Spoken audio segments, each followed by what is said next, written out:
ኣብ ንዞባ ሓጋዝ መደብ ትምህርትን ዓበይትን ንኽሕይል ተሳትፎ ዳይሬክተራትን ኣመሓደርቲ ከባብን ክዓዝዝ ከም ዝግባእ ኣብቲ ንዞባን ዝተሰላሰለን ጥፈታት ትምህርትን ዓበይትን ንምግምጋም ኣብ ዝተኻየደ ኣኼባ ተገሊጹ።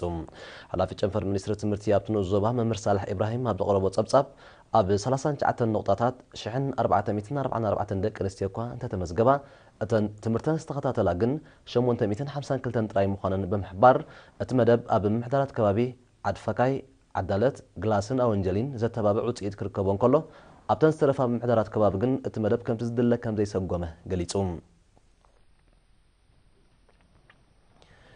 ዘይካዚ ኣብ ቀርዋት ሓሽሻይ ዳዕሮታይን ሓጋዝን ዕድል ትምህርቲ ዝሓለፎም ቆልዑ ክመሃሩ ዝወፀ መደብ ውጽኢታዊ ኮይኑ ከም ተረኸበ ሓቢሩ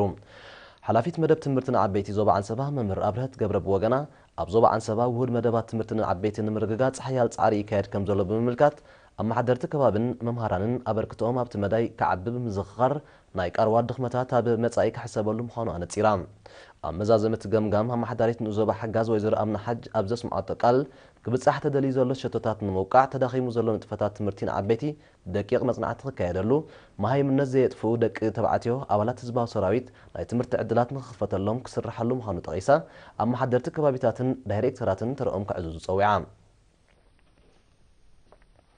ተሳተፍቲ ብወገኖም ዘይተጠርነፈ ዓደታት ክጥርነፋ መምሃራንን ኣመሓደርቲ ከባቢታትን ብውህደት ክሰርሑ ተሳትፎ ደቂ ተባዕትዮ ንኽዓቢ ክትጻዓር ዝብሉን ካልእን ርእይቶታትን ለበዋታትን ኣቕሪቦም